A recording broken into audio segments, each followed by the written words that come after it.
is good, guys? It is your boy Persona of Gaming with Persona. What is good, guys? Just wanted to make sure my voice was good. I wanted to make sure my voice was good, man. Make sure the sound quality is good, man. How y'all doing today? How y'all doing today? Happy New Year. Happy New Year. It's New Year's Eve, man. We coming into a new year. Uh, some people may view this as new beginnings, fresh starts, you know, New Year's resolutions and all that stuff. I don't really follow. I don't really like do New Year's I mean, I used to do New Year's resolutions when I was young or younger. I should say I'm still young. But I don't really do New Year's resolutions anymore just because if you're going to change or you're going to make changes or be a better if you're going to some people, I know a lot of people, their New Year's resolutions is to lose weight or, be more healthy or whatever. It's like, you don't got to wait till the new year to do that. Just do it, Same thing with, I'm going to quit smoking or whatever people do for New Year's resolutions. I'm not saying it's bad to do those, if that's, something that you want to set for yourself for the beginning of 2020, sure. But in terms of oh, this is my New Year's resolution, this is what I'm gonna do. I'm not really big on the New Year's resolutions. But we're coming close, like quickly into 2020. Literally, what, 11 hours away? Yeah, 11. Yeah, about 11 hours away we are. And I said, what good a time or any to do the year in review podcast, just to kind of put into perspective what this year has been for gaming. Yo, Andrew Wilkins in the building. What's up, man? Appreciate you coming through. Kind of talk about 2019, because 2019 has been like a crazy year for gaming, in my opinion. And I'm talking in terms of the games, in terms of the leaks, the announcements, the arguments, like everything, just the debates, like everything's been just like crazy this year in terms of what's been going on with gaming. Looking to the future, gaming does definitely look like it's gonna be even better, in my opinion. Not saying this year was bad or the years prior are bad, but I feel like when it comes to gaming, each year you want each year to be better than the last, or you hope each year is better than the last. At least in terms of me, that's kind of how I view it in terms of like what gaming should be, how gaming should progress. I look at gaming as like something that should always progress forward and innovate and be better. And, gaming should be always try to outdo itself. And sometimes that's hard to do. Sometimes we get stagnant and stuff like that. But I do feel like gaming is something that should always push to be better than the previous. So the way the podcast is gonna work, this also is the end of a decade, or the beginning of the end of the decade, or whatever the greatest games of the decade. So I'm definitely gonna give my top 10 of the decade. It was hard to do that too. That's actually, I honestly, and I feel bad because I feel like some games I'm missing out on, or I should have put in the top 10. It was definitely like really, really, really hard to do like a top 10 of the decade in terms of games. But I think I got my list down. I'm probably gonna change some stuff in the future. It's definitely gonna change for sure. It's gonna change just cause I know how I am, and I know I am when it comes to gaming. So it's definitely gonna change. But before we get into the games of the decade, let's definitely talk about this year. And we're gonna, if you follow, the Council podcast from back in the day, or year interviews that I've done before on Bari's channel or whatever, or with Mog or whatever, we always do it where um it's we'll do PlayStation, Xbox, Nintendo, all that stuff. But let's talk about gaming as a whole. Yo, Almighty Spartan in the building, man. Appreciate you, Almighty, for coming through, man. Hope you enjoy. Hope you enjoy, man. Make sure you share out the podcast. So gaming this year as a whole, and in my opinion, gaming this year has been like phenomenal for me.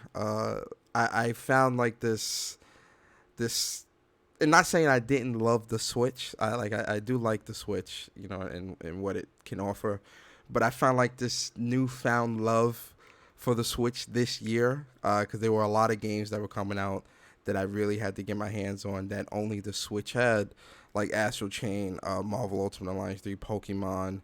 I'll throw Smash in there, even though that came out in 2018, but Smash, because I did buy that at launch. What else? There's a few other games I missed. Oh, and Zelda Link's Awakening. So this year in 2019, I found like this newfound love for the Switch, where I was just like, yo, like the Switch is definitely like, I'm really, really enjoying the games that's on the Switch right now. Can't share on Twitter. I'm banned. Oh, wow, you banned on Twitter, bro? Damn, who got you out the paint like that, man? Oh no, that's no good. But in terms of this year for gaming as a whole, I really did appreciate a lot of games that came out this year, and there definitely were a few games that surprised me. Uh, that definitely surprised me, and then there's some games that I thought would be good that kind of disappointed me. We definitely gonna get into all of that. So we're gonna start with Nintendo, because I feel like Nintendo is a good starting place. So I've had my Switch since launch. Like I've had the Switch since the very beginning. You know, I bought Breath of the Wild, all that good stuff, whatever. I didn't buy a Wii U. I was always on the fence about a Wii U, but the Wii U just didn't look enticing enough to me to warrant me picking it up. So I was always on the fence. Oh, should I get the Wii? Should I get it? Da, da, da. I did have a Wii, didn't have a Wii U, whatever. So I snatched the Switch up day one. So I've had the Switch for quite some time. I played a little bit of Breath of the Wild. I didn't really like Breath of the Wild too much. A lot of people probably going to be like, what, Persona? How do you not like, how you a Zelda fan but don't like Breath of the Wild? I just didn't like it. It definitely was a game. The the weapon system is definitely something that I wasn't liking, and then the technical difficulties of the game itself, like stutters and all that stuff. I couldn't get into it. Plus, there was a ton of games coming out on PlayStation. I couldn't get into it when I wanted to get into it, so I was just like, I throw it to the side.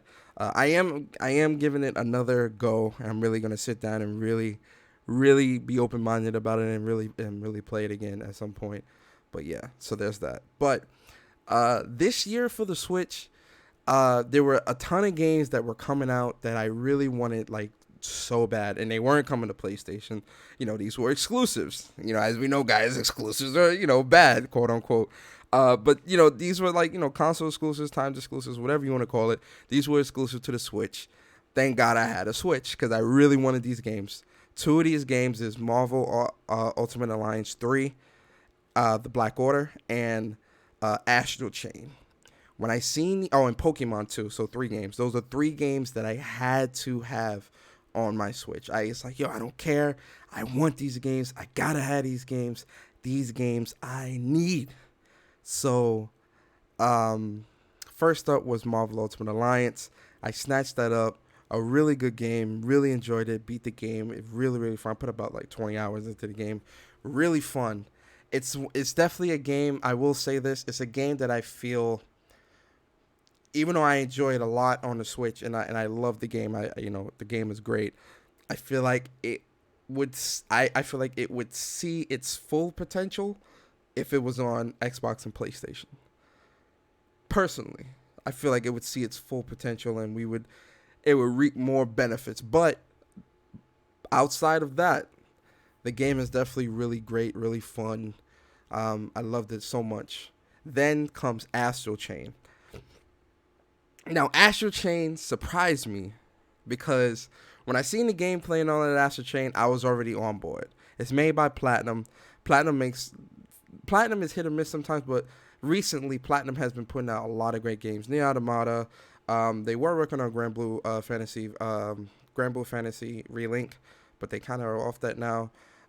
There's another game that they're making. Oh, they're making Babylon Fall, I think it is, or something like that. It's a couple of games that they are making, but Platinum is definitely, they're hit or miss sometimes. But with this game, I really was like, yo, I gotta get my hands on this. I gotta play this. So that was definitely like top of my list, and that's even part of my games of the decade. So when I got Astral Chain was fire. I loved Astral Chain. It blew me away, honestly. The combat, the story, the way it looks, the music, like yo, everything about this game, it hits all the points for me. The story, the combat, the music, the environments, the movement, like because I played mostly in handheld, so playing mostly in handheld, I'm like, yo, is this gonna work? It fit for me. It fit perfectly. The RPG elements that the games has is great, and then how you can like customize your character and like the different little side objectives and stuff like that that you can do. It really surprised me because I'm like, yo, this level of detail and this level of time put into the game, I was really really like blown away by it. The the side missions where you got to deliver the boxes, the puzzles, the boss fights, the presentation, the cutscenes. Yo, this game. If you haven't played Astral Chain, ladies and gentlemen, I highly recommend this game. And for me as a gamer, it hurt me that I couldn't get a platinum in this game or like get some type of achievements and trophies and stuff like that. That's how much I would have platinumed this game if this game had trophies or achievements. Astral Chain is amazing, and I'm so glad I got that for the Switch. Definitely solid. What else? Oh, Zelda Link's Awakening. That's my childhood right there. That's definitely a game that I had to pick up again, the remake. I put about 2 hours into the game. Cause like around that time, it's too many games. For those that buy a lot of games, too many games. I still need to beat it. But from what I've played so far, based off my recollection of the old school one on the Game Boy, it really is. It's just really great. The game looks great. Zelda looks great. The towns look great. Combat is, pretty standard, Zelda combat. I like that. Definitely happy that I have that. Now, Pokemon. Pokemon, I haven't put a lot of time into Pokemon yet. I put maybe 5 hours into Pokemon so far. I haven't put the hardcore amount of time that I want to put into it. I'm going to do that in the beginning of this year. But from so far, I'm happy because I feel like the Switch has always been missing a good Pokemon game. I know a lot of people were mad about the Pokédex being so limited to only 400. So I know a lot of people like really, really pissed off about that. Me personally, I wasn't like super pissed off. Well, one, because Charmander's in here. So Charmander's has always been like one of, if not my favorite Pokemon in Pokemon games, outside of Pikachu and Snorlax and a couple of others. But Charmander's definitely been up there. Charmander, Charmeleon, Charizard. He's in the game. I'm like, cool. I'm fine. You feel me? Pikachu's in the game. Charizard's in the game. I have no issues. But I know that there was a lot of people that were pissed off, and to be fair, I have fell back off of Pokemon games for a while. Like I just straight up, like the ones on the 3DS and whatnot. The last Pokemon game I had played was before this one. I played Fire Red and Leaf Green all the way through Fire.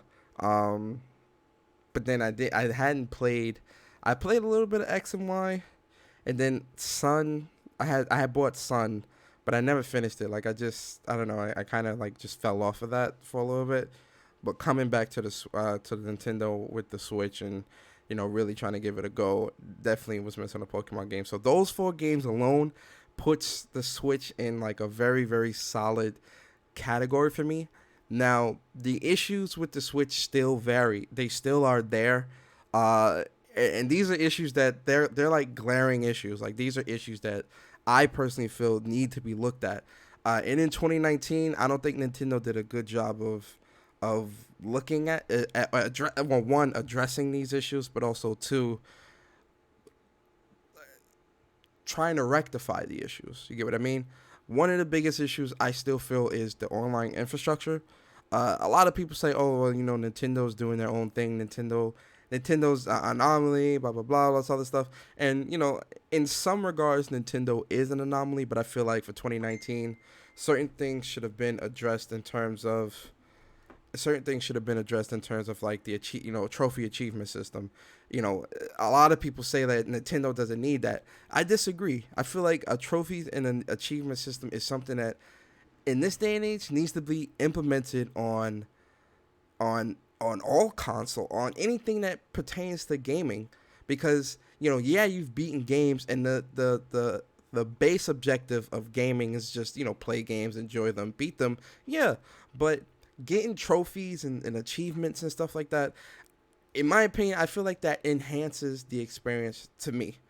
Now again, I don't have a platinum in every game that I play. I don't go for the platinums in every single game. No, but it's there. I feel like it's there for if I'm going through my trophies and I'm like, hey, I can still get the platinum in this, or I'm super close. I'm only 75%. Maybe I could go back and get this or whatever. It definitely enhances the experience, or it in my opinion, and it adds a little more value to me. Again, these are my opinion, guys. I'm not speaking for everybody. I'm only speaking for myself. In terms of, like, for instance, again, Astral Chain. Had Astral Chain had like some type of trophies or achievements on the Nintendo Switch, I definitely would have had the platinum, and I could have shown that off. Like, hey, look, guys, post that up. Hey, look, I got the platinum in this, whatever. This is dope. Whatever. I always like, if you follow me on Twitter, whenever I get a platinum or I'm getting trophies or whatever, or I'm enjoying the game, I always post that up on my Twitter. So that's definitely, that's always gonna be. Almighty said nothing is surpassing Astral Chain this year. That's a fact. Oh, and then he said, wait, where's he typing this at? Oh. Nintendo don't acknowledge issues because their dumbass audience don't say nothing. That's a fact. We got, as gamers, we definitely got to speak up about the things that we don't like. But that's definitely one. Two, man, listen, again, going back to the online infrastructure, I don't care if you're charging $1 or $20 a month or whatever. The fact that Nintendo is charging for an online infrastructure, they need to make it more make it more streamlined and accessible to its users. Again, something as simple as an invite and messaging system. Something as simple as a friends system. Well, we have friends list, but we don't. You can't do much. You can't message your friends. You can't chat with your friends through the Switch. You can't you can't send an invite to them. You gotta, hey, look, I'm in this lobby in this area. Come here. Like. That's like, come on, let's be real here, guys. In 2019, 2020, those type of things are very unacceptable, very, very unacceptable. And I don't feel Nintendo did a good job of addressing that stuff. Cloud saves are still off and on. Again, these are things that I feel like all consoles or all gaming platforms need to have implemented to add to the accessibility of their console. Those things are great for all consoles. What else with Nintendo? They had a solid lineup this year. I don't care what anybody says, man, because like a lot of people like to say, oh well, Nintendo's games don't lose value. Fuck that. I'm sorry, guys. Unacceptable. They've been doing this for far too long, and I'm gonna keep saying this until they understand. I don't care how great Mario, Zelda, and all these people are, how iconic, how nostalgic, whatever. I'm not $60 for like a 4-year-old game.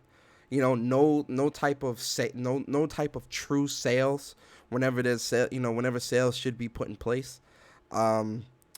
Black Friday, you don't have like no real deep sale. Like, this Black Friday, I feel like they dropped the ball, even though it's still sold. And I think this is why they're like, why put a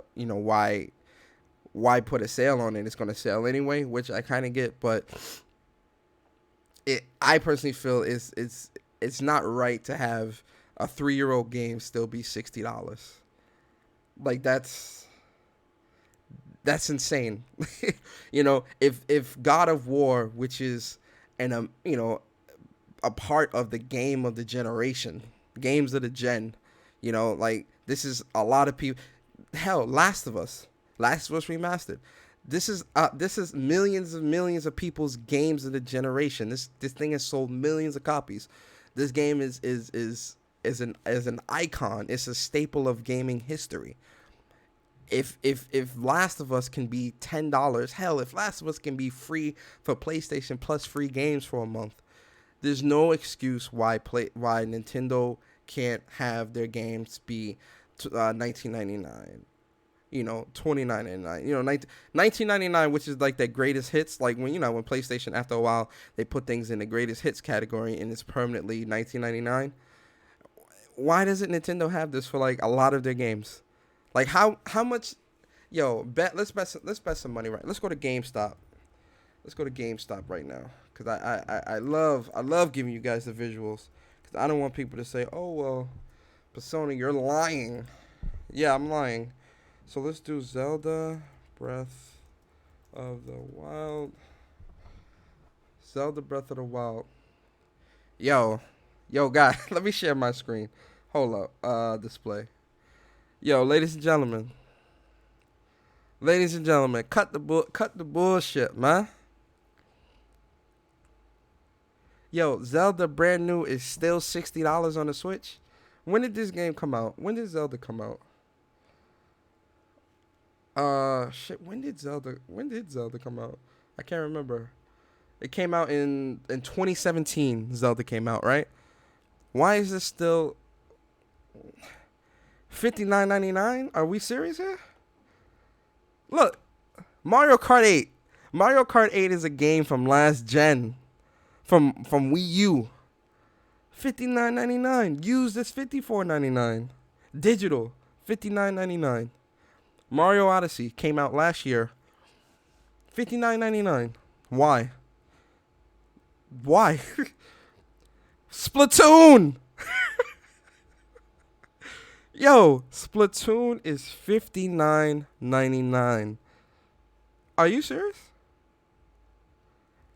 Smash Bros. $59.99. Like these games don't drop in price. 1-2 Switch $50. Are you serious? Are you serious right now? Kirby Star Allies $59.99. Guys, Donkey Kong Tropical Freeze. This game came out on the Wii U. $59.99.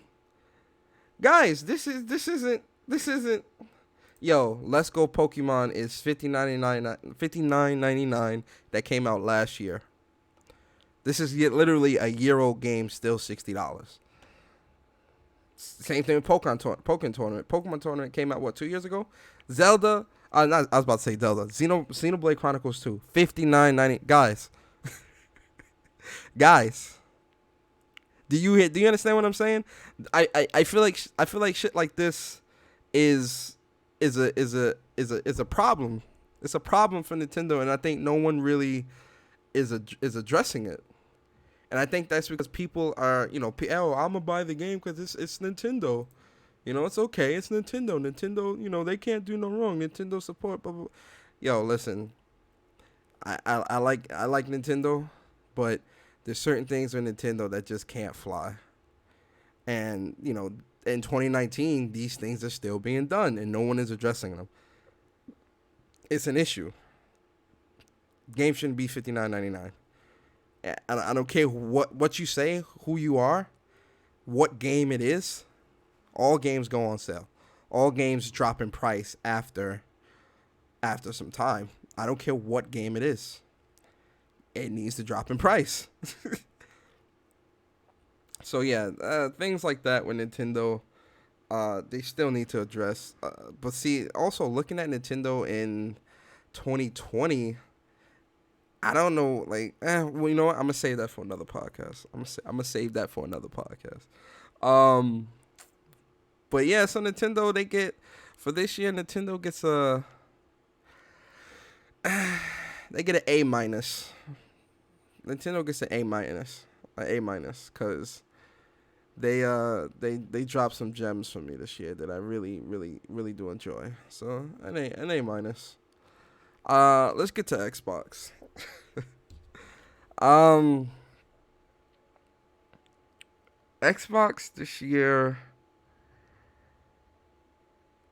How do I come at this? I'll try to come at this as proper as possible. So for this year, Xbox was definitely one of the laggers this year. They lagged behind, I think, in a lot of areas. They definitely did rely heavily on Game Pass this year. You could definitely see where their vision lies in terms of like what games they tend to push forward and like push to the Game Pass. What two games was that came out? Oh, Gears 5 and Crackdown 3 did drop this year. Crackdown 3, I put maybe like 2 or 3 hours into the game. I really wasn't feeling it too much, so I didn't I didn't finish it. And then with Gears 5, I put about an hour and a half, 2 hours into that. Then I got preoccupied with like a bunch of games on the fucking on PlayStation, so it kind of got kind of fell behind. I mean, I am grateful for that $1 Game Pass that they did have that offer, because definitely used $1 or $2 to get the Game Pass, and was able to play those games for $1. But I feel like with Xbox this year, they still I feel like they still aren't.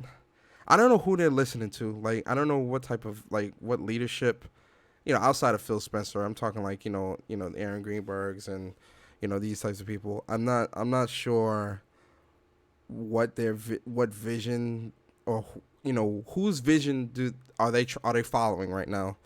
What is the vision for Xbox? I say, not Xbox and PC.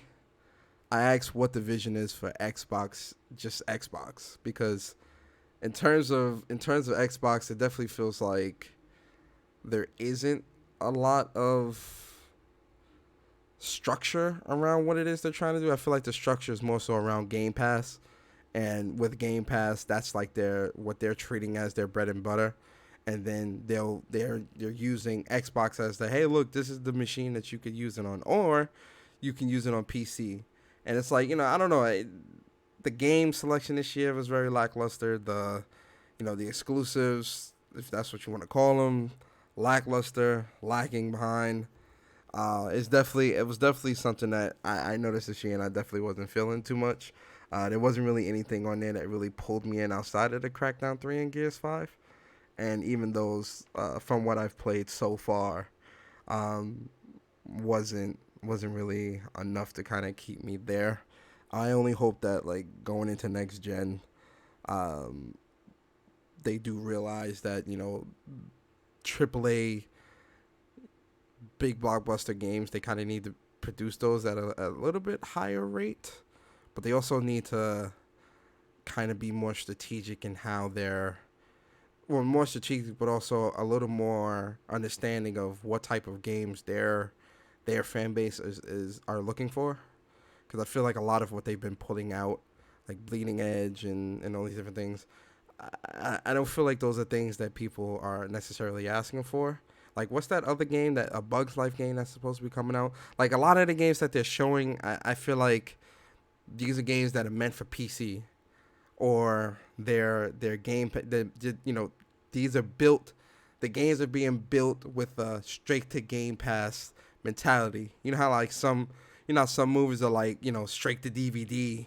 Remember those old school movies that were like straight to Blockbuster. They were meant to be sold at in these in these establishments, and that's how they were. You can see like that's how they were created. Like the effects may not be as good, the actors may not be as good, the storyline may not be as good. I feel like in regards to Game Pass and how Microsoft is handling the development process of their studios, I feel like a lot of the games are being built in that mindset of, oh, straight to Game Pass, straight to Game Pass. This is a game that is being created, but in the mindset of it's a straight to Game Pass game. And we understand that they're saying that all exclusives are going to be all of their games are going to be day one to Game Pass, But again, I've said this before. When you have that type of model, the quality suffers. And we're seeing that. We've seen that this year. The quality has definitely diminished for Xbox games.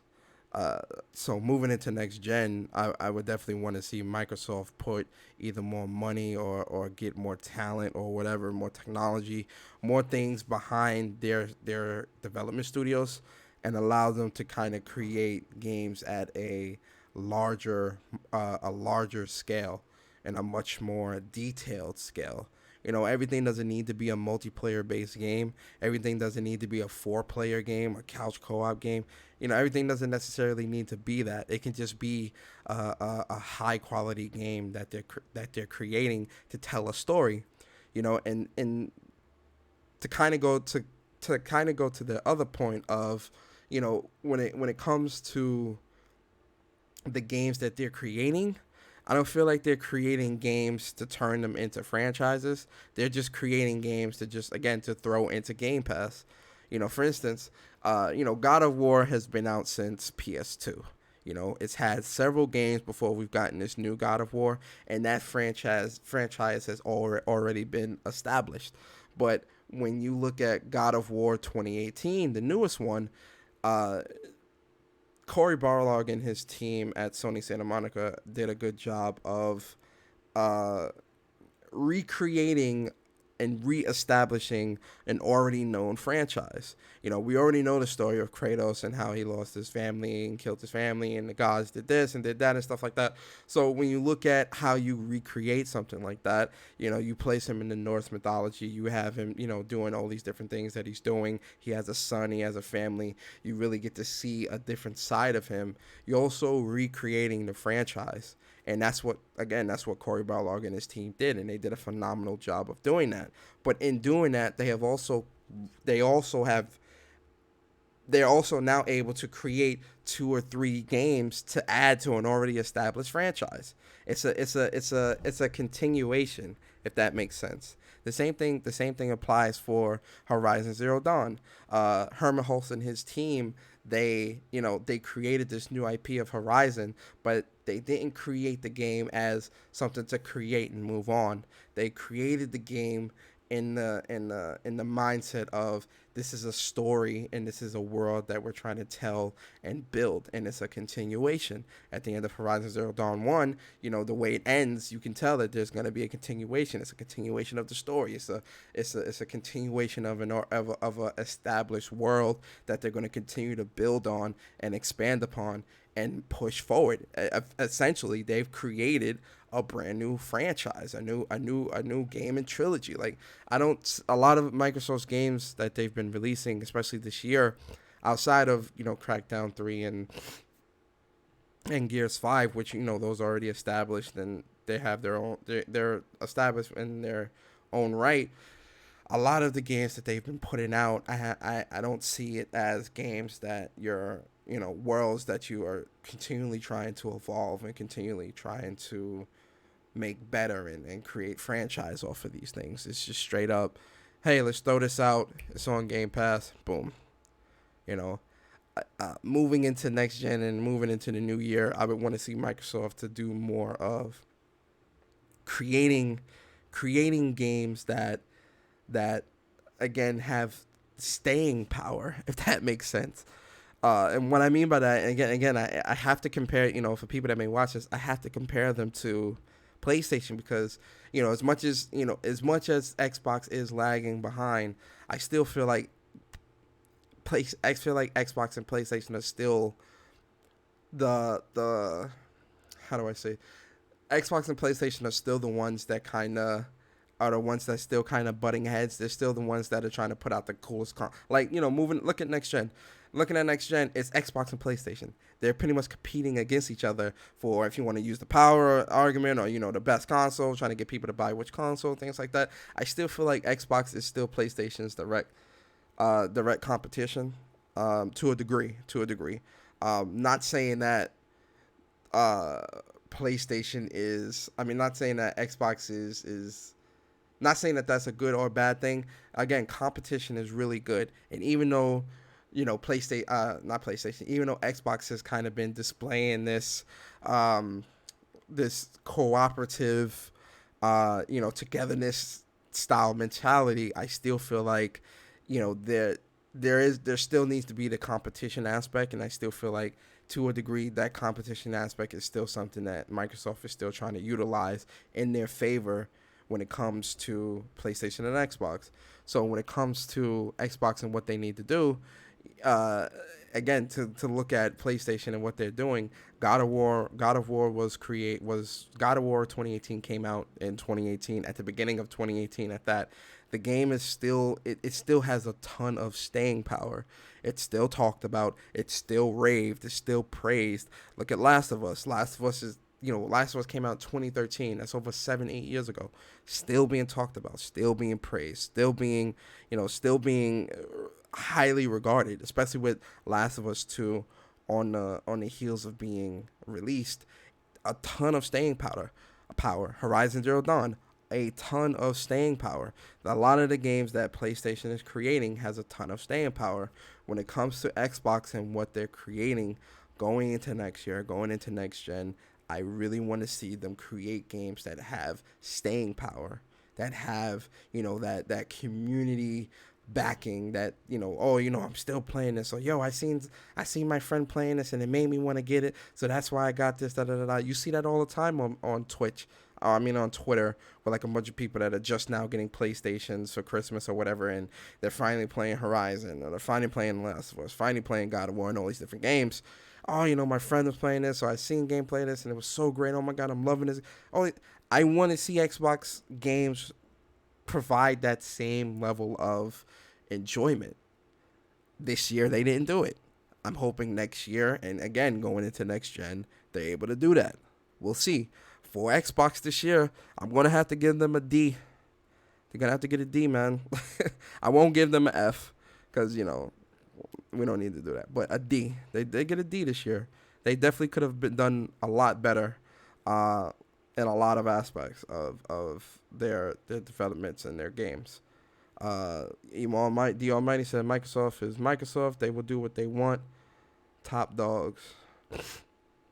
Yeah, Microsoft is Microsoft, but even still, they need to understand that the games is what pushes the consoles, but also keeps people engaged, and they have to put a lot more focus and a lot more time and effort into creating not these 4-player co-op a Bugs Life ass games, straight to Game Pass games. They need to be creating games that are enticing, that have staying power, that just, again, they have to do better.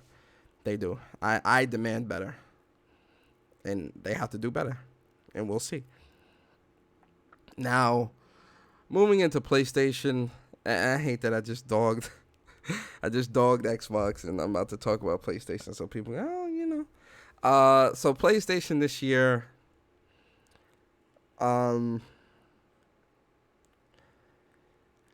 they did they surprised me this year. There's definitely quite a few games that have come out, like Days Gone, for instance. I was very surprised at that game, just because at its core, Days Gone is just another zombie open world game. But then when you really sit down and dig deeper into the game of what's his name, Deacon Clay, Deacon St. I said Deacon Clay, Deacon St. John, and Sarah, his wife. When you really sit down with Days Gone and you really like play the game, it surprises you, because it surprised me too. Because I won't lie, like I was excited to play the game because of what I was seeing, but I was like, it's still a zombie game. I just hope I don't get bored, because zombie games tend to get slow, whatever. And outside of the technical, some of the technical issues that Days Gone did have, it still was a game that really did surprise me and really did draw me in. Deacon St. John, Boozer, and Sarah, there's the story there really did have me pulled in. Like, this was like a zombie game with like a true story, like a true to form story. and I'm just like, whoa, like I'm really digging this. I'm really into this. Like I really wanna. I'm really liking this. So Days Gone did surprise me a little bit. I really enjoyed the game a lot. Actually, it definitely it definitely was a solid game for this year for me.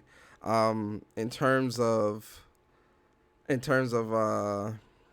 was I gonna say?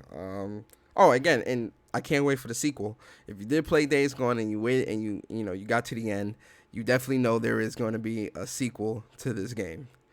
You know that's coming. You know that's happening. And Deacon St. John and Sarah as a couple, great. I love their dynamic. I love their story.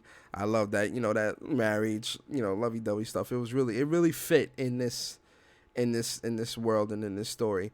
The dynamic between Boozer and Deacon, great, really good. I really did like that a lot as well. In terms of like dealing with the camps and stuff like that, great, really fire. Like I like the game. The game is really solid. Death Stranding, I haven't finished. Fair warning, I haven't finished Death Stranding yet. That's definitely a game I'm gonna on the list. It's gonna get completed. But in terms of Death Stranding, man, and I've said this since it was shown off. I was really confused, like because I really didn't know what to expect of this game. Um, and I won't say I was hyped. I was more so intrigued for the game.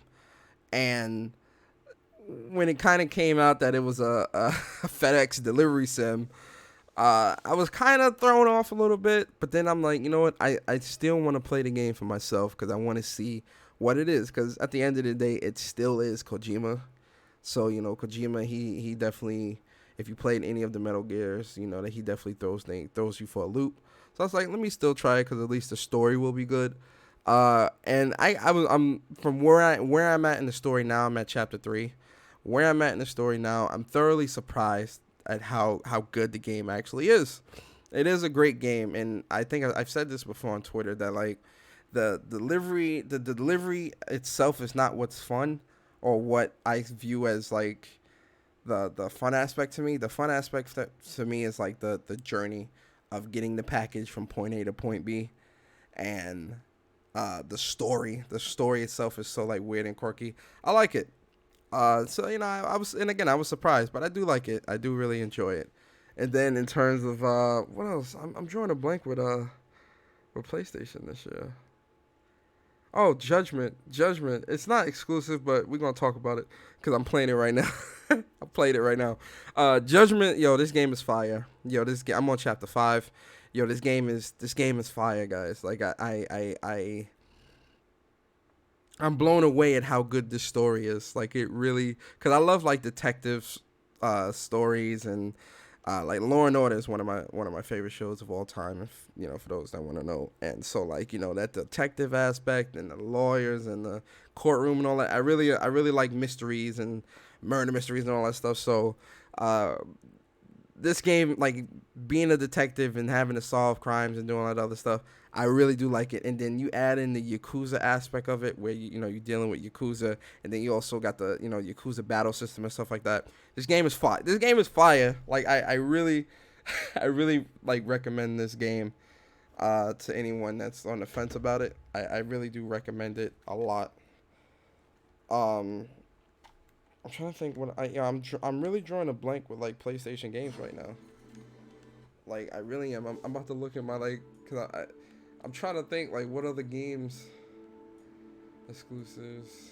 Where's the exclusives? Oh, here we go.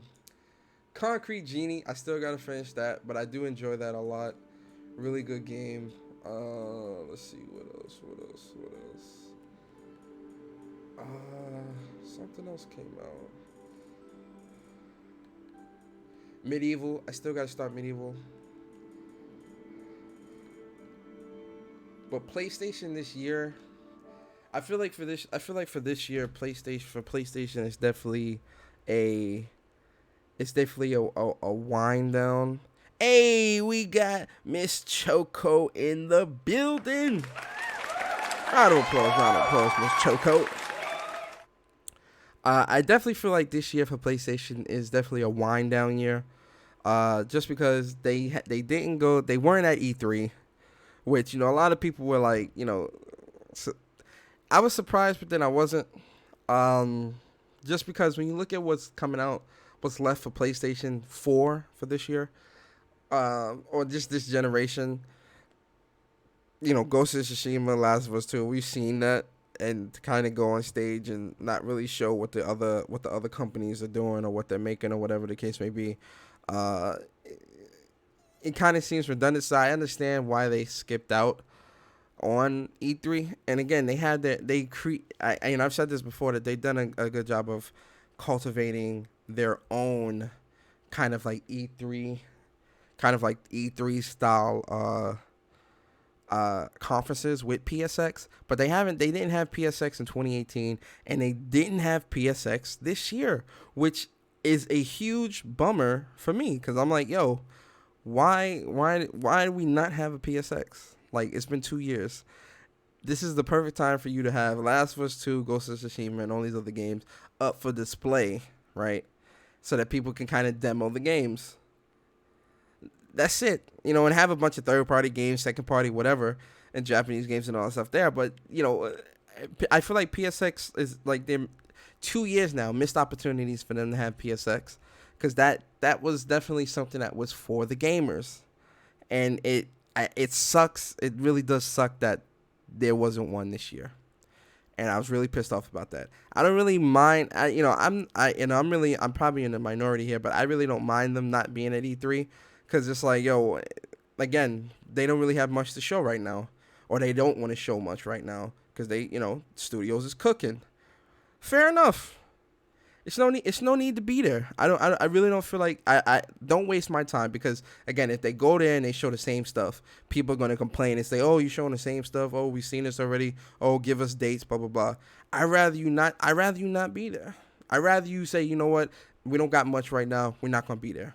I'm fine. I'm really am fine with that. And I feel like PlayStation is established enough to where, again, E3 ain't what it used to be. It ain't got the staying power as it used to be. You feel me?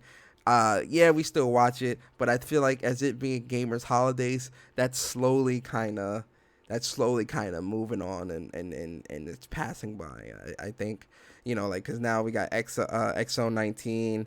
Nintendo's been doing their own thing with the Nintendo Directs. PlayStation's got the PlayStation State of Play. They've got the PSX. Whenever that does come back, if it does come back. Who needs E3? I hate to say it, but who needs E3? Who needs it? Right? Choco said, hopefully something comes up next week. Sony's CES 26. Oh, yeah, Choco. I do hope that we do see. I hope they do show off something PlayStation 5 related at CES next week. I will be paying attention to that. Trust me. Almighty said, look how E3 performed without Sony this year. Lackluster, bruh. Listen, if Sony ain't there, ain't no fun. Trust and believe. It ain't no fun. But in terms of how PlayStation's been moving this year, man, PlayStation's been moving kind of funny this year. I'm gonna be real. I'm gonna be honest. They've been moving kind of funny this year in terms of, like with the whole like this whole exclusives thing that's been happening towards the end of this year. The whole MLB thing, people was up in arms about that. It was definitely something where I'm kind of looking at them with the side eye, where I'm like, you starting to, Xbox has already started doing this, and now, I'm not trying to see PlayStation. I want PlayStation exclusives to be PlayStation exclusives. You feel me? Like, that's why I buy your platform. That's why I'm here. You start, moving the way Xbox moving, where you developing everything for PlayStation and PC. It's like, bro, like you taking away that special factor, the special sauce. You feel me? You take away what makes PlayStation so great, which is the exclusives. Let's be real here. Exclusives are what make all these consoles so great. And that's gonna, as much as people like to scream anti-consumer, and as much as people like to, cry about this should be here and everywhere for all the gamers and all this bullshit that people like to talk. Listen, exclusives matter. They will always matter till the end of time. They will matter, because the moment that all these games become If the moment that all these games that people want so bad become multi-plat, a lot of these people that like to tout I'm a multi-console owner, I own all consoles. I guarantee you, they're not gonna be buying an Xbox or whatever to play this game if this game is playable somewhere else, right? They're not gonna have Xbox, PlayStations, Nintendos, and all this other. They're not gonna have it because what's the point? And this is something that a lot of people like to tout there. Oh, I got all the consoles. Especially you neutrals, man. That's what y'all love to do. So I want my exclusives to stay my exclusives. In terms of how PlayStation was moving towards the end of this year with that, and then people was running with these rumors of Horizon Zero Dawn going to PC and all this bullshit. Listen, man. And then, PlayStation with their state of play. Let me talk about this state of play real quick. The last state of play that they had where they was showing the Ghost of Tsushima stuff, and they were saying that Ghost of Tsushima, they said the date and all that stuff was going to be shown at the Game Awards instead of showing it at the state of play. I really wasn't feeling that, man. Like the end of this year, PlayStation was moving a little real funky for me, and I wasn't feeling it at all. I'm definitely like, especially when like, why are you directing me to another platform for your game? Like, I shouldn't have to watch the Game Awards to get a date and all that. I'm here. I'm already here already. I'm watching State of Play. Show me the trailer and the date there. So, and then my boy Sean Layden. Listen, man. I met Sean Layden back at the very first PSX. Super cool guy, man. I really like Sean Layden a lot. I hated that my boy Shawnee, he left PlayStation. I was really starting to take a liking to him, man. He was definitely a cool guy, man. And I hate the fact that he left. But they did make Jim Ryan, the head of PlayStation, and I'm still a little worried. I'm gonna be honest with you. I'm still kind of looking at Jim Ryan with the side eye. But there's been a lot of executive changes happening at PlayStation right now, and that doesn't necessarily worry me because executive changes happen all the time. I mean, at my company, at everyone's company, there's executive changes and power shifts and people quit and all this other, like, that just happens. Like, if someone quits your job, do you think your job is do you think that the company is dying or whatever? No, people quit jobs all the time. Like, I'm not, like, people forget that, to these executives, it's a job. You feel me? And when there's more money being thrown at you, or, you get tired of the bullshit or whatever, fuck it, I'm out. You feel me? People quit all the time. So I didn't view this as these managerial shifts as a means to an end for PlayStation or whatever. Nah. But at the same time, when you do have managerial shifts, you typically tend to get a different viewpoint of how things need to be run. So, however shop is being run now, when you get the new guy, he may say, oh, well, I don't like how this is done, so let's do this, this, and this instead. And since he's the boss, you just say okay and do it. I'm just hoping that the vision, the vision of PlayStation doesn't shift.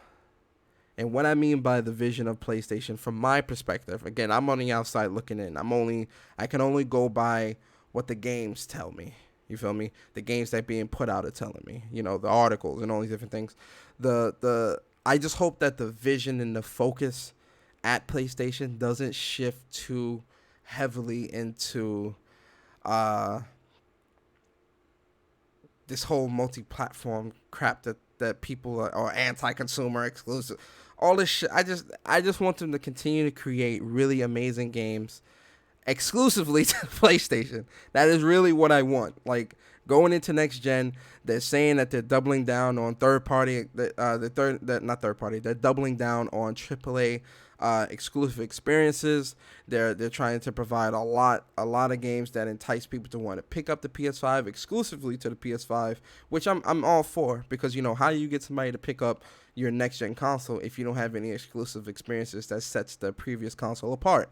So I'm all for that. I just hope that the vision at PlayStation is still and always will be providing exclusive experiences to the PlayStation that entice people to want to pick up pick up your console, pick up your games and stuff like that. That's all I want. They've been doing a great job this generation, this decade, really, and I'm really happy with PlayStation. In terms of this year, they've been moving a little shady towards the end of the year, so their score kind of dipped a little bit. I'm gonna have to give PlayStation a B plus, because they moving a little shady towards the end of the year, and I wasn't feeling it a lot. The games this year were pretty decent. I'm looking forward to Ghost of Tsushima and Last of Us 2 for next year, but they get a B plus for me. They get a B plus. Yeah. What else? Yeah. So 2019 overall for gaming was pretty solid. Pretty solid year for me personally. But in terms of let's get into this top 10 of the decade real quick. Nah, they getting a C. Ah, man, almighty, they get a C for you, bro. I understand. Trust and believe. All right, so games of the decade, man. Top 10. Like I said, guys, this was really hard to make. And I know there's a lot of people that's probably going to see this list and not like it. And they're going to, why is this here? Why is that there? But I understand. It's my opinion. Again, some things may change, may shift. Listen, it's I'm sorry, guys. But this is definitely my games of the decade for sure. For right now, subject to change. After I think of more games, because I'm sure there's games that slipped my mind, whatever. But games of the decade, again, I have to put Astral Chain in here, guys, because if you have not played Astral Chain, I highly recommend you play this game. It really is an amazing game. God of War 2018. Do I need to explain that? I think we all understand why God of War 2018 is in there. Black Ops 1 and 2, Call of Duty. Listen, for those that know me, for those that have been following me on Twitter or have watched any of my content through the years on this channel, you know and understand that I am a Call of Duty fiend. I love FPS games. I love Call of Duty. Call of Duty is absolutely one of my favorite games of the generation. And of those games, Black Ops 1 and 2 are the pinnacle. I think they are the pinnacle of Call of Duty's greatness when it comes to all of their games. Black Ops 1, some of the best gun selection of any Call of Duty to date, even today. Black Ops 1, to me, had some of, like, the best gun selection, where everyone didn't just use just one gun. It was multiple guns: the FAMAS, the Galil, the Commando, the what's that other gun? Oh my God, what is that other gun? What's the sub? I forgot the name of the sub. AK-74U. So many great games for Black Ops 1. Guns, not games, guns. Black Ops 2, Peacekeeper, the kill streaks, the maps, the movement. Just Black Ops 1 and 2 are just so great. Like, I love both of those. I love both of those games so much. So, of course. Now, DC Universe Online, you guys might not know. This is DC. I'm a DC fanboy or whatever, and big DC fan. And DC Universe Online came out last gen on PS3, and it came out on PC as well. It's an MMORPG game where you create your own heroes with like special powers, and you like do missions and you do raids with like other people and do all you can fight each other in PvP and PvE and all this other stuff. Really great game. I put a lot of time and a lot of money into this game. So I definitely have to put DC on there. Last of Us, I mean, we don't have to explain ourselves. Last of Us, of course. Uncharted 4. Now, the reason why Uncharted 2 isn't on here is because Uncharted 2 came out in 2009. So I didn't count it. But in terms of Uncharted 3, the reason why Uncharted 3 isn't on here is because on Uncharted 3, the story was good. It was I feel like the story wasn't as great as 2. The story in Uncharted 3 was decent. It was good, but the multiplayer in Uncharted 3 was atrocious. It was I really hated Uncharted 3's multiplayer because they started adding these kickbacks and all this other shit for like noobs and people that were getting like if you were beating a team in the like if you were beating a team really badly in the game, they would give the other team like these kickbacks like rocket launchers and all this other stuff that they could use to kind of get like catch up and get back into the game. I didn't like it. I didn't like it at all. I didn't like the maps too much either. The gunplay is still pretty Uncharted ish gunplay, but I wasn't feeling that multiplayer at all in Uncharted 3. It was terrible. It was terrible. Uncharted 4, the story is amazing. I love the multiplayer in Uncharted 4. Really good multiplayer. The story again, like I said, is really good. They did a good job of really wrapping up the series or wrapping up Nathan Drake's story.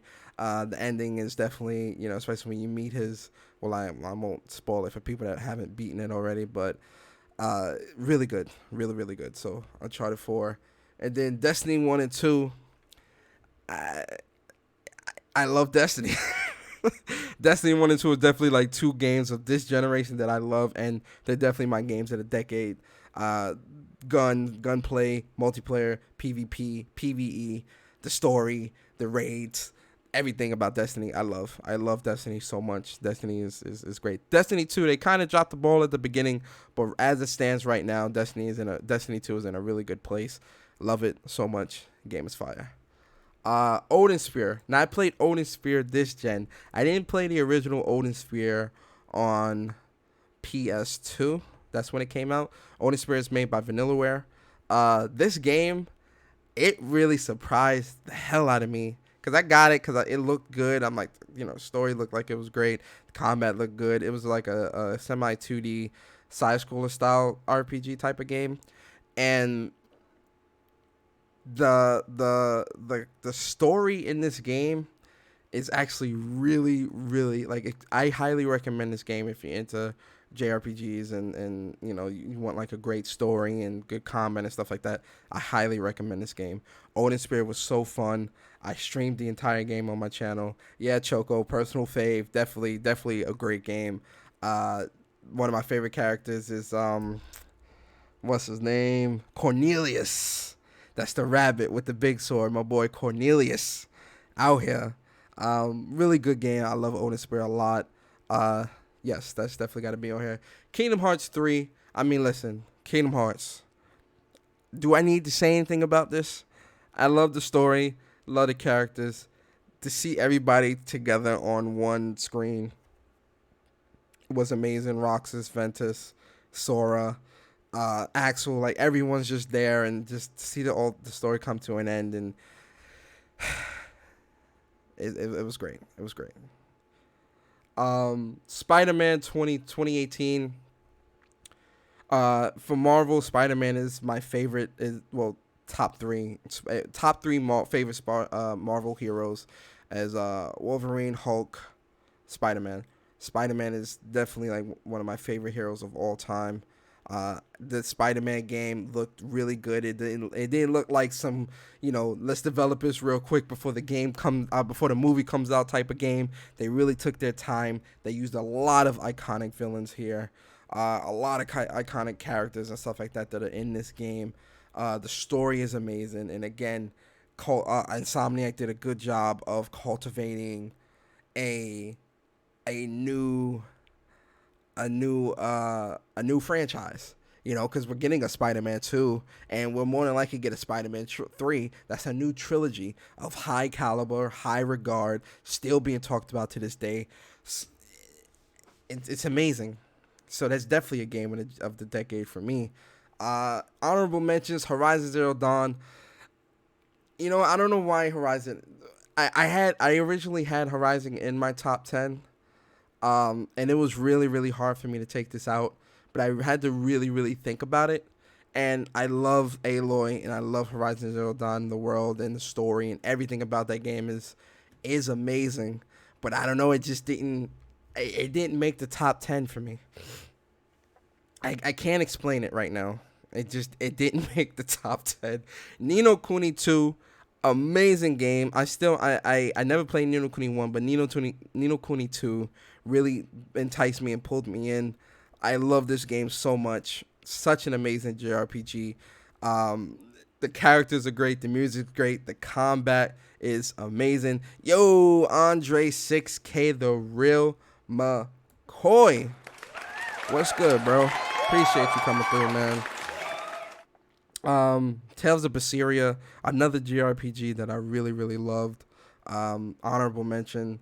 Yeah, I had to throw that in there because I really love the combat for that game. The story is really sad, and it's like a prequel to Tales of Berseria, pretty much. And the story, like, when you really see what your character goes through, and like you see what she had to deal with, and how it all, what happens at the end and all that, you gonna feel like it. It's crazy. I love it. I love it. I love it. I love it. Octopath Traveler. This is a game, I will admit this. This is a game that I thought should have been on PlayStation as well, because I won this for trophies. I wanted to get a platinum in this, but Octopath Traveler, the story is great. The combat is great. Very old school combat. I like the characters a lot. The music, the world, the environment. Really great game. I like it. Another JRPG that I do recommend. Really good. Gravity Rush 2. Listen, if you want a game that's like makes you feel like a superhero, but then is still grounded to a degree, you want to play Gravity Rush 2, man. The world in this game is so amazing, is so beautifully done. I highly highly recommend you try Gravity Rush 2. It is an amazing story. Is great. The gameplay is great. The world is great. The music is great. I love Gravity Rush 2 so much. It is, yes. It's a great game. I recommend it. And it threw me for a loop, and I'm like, yo, this is fire. Like, I love this. So that's my game. These are my games of the decade. Subject to change, because like I said, some games I'm probably forgetting. Other games I'm probably I'm forgetting so many. Like, so I've played so many games through this decade. Like, I know I'm forgetting games, and then you want to put everything in your game in a decade, but you really can't. So that's why, like, I have to really think and pick and choose, and it's hard, man. It's really hard. It's really, really hard to to put everything into your top 10. Creating a top 10 is definitely harder than you might think, especially if you played a lot of games through this decade. Yo, Andre, I definitely recommend you try Gravity Rush 2. I think you like it. It's a great. Yo, Kat is so dope.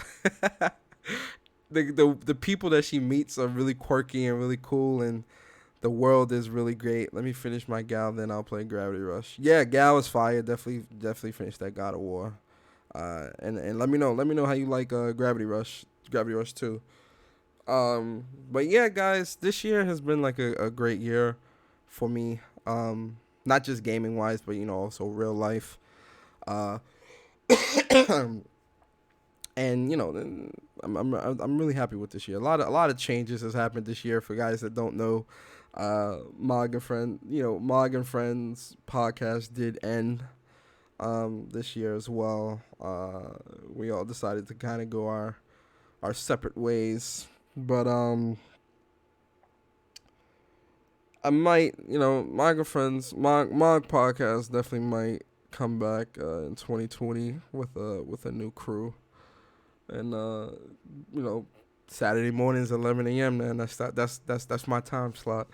So it'll definitely be Saturday mornings 11 a.m. man. I gotta see, because I got a lot of things in real life that I'm kind of doing and working on, and real life stuff being an adult.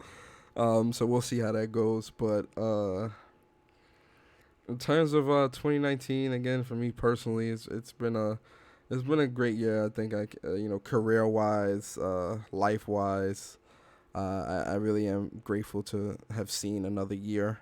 I'm really excited for 2020, not just gaming wise, but also real life wise. I do hope that you guys also had a a prosperous 2019. I hope you guys have an even more prosperous 2020 in your real lives and in gaming. A lot of things happen in 2020 in terms of gaming. Like, we got the Xbox Series X and the PS5 coming out end of the year. We got a ton of crazy games coming out. A ton of great things are going to be happening in 2020. And then, real life, a lot of things are in motion right now that I'm really excited about. So, definitely great. 2020 is definitely looking great for your boy. But yeah, man, I just wanted to do a quick year in review real quick before 2020 rolls around, which is in 10 hours now. But yeah, guys, I definitely want to say I appreciate all the day ones. Choco, Andre, the Almighty, Sarge, Vic, Michi, Bari, Sick Humor TV, Titanfall, Princess, who else? Oh, Cyber Dragon, Wolf Flow, who else? Garuda Legends, El Matador, Vanny Pan, shout out to Vanny whenever he comes through. Big shout out to Vanny. Who else? I'm forgetting all the day ones, man. But to everybody, definitely appreciate all of you. Definitely do hope you guys enjoyed the show. I hope you guys enjoy your 2020. I hope you guys enjoy your last day of 2019. I appreciate all of you. Round of applause for everyone here. Appreciate y'all coming through. And yeah, man, we're going to end the podcast. Last podcast, 2019. I hope you guys enjoyed it. Have a wonderful day. Have a wonderful week. And I will see you guys in 2020. Peace.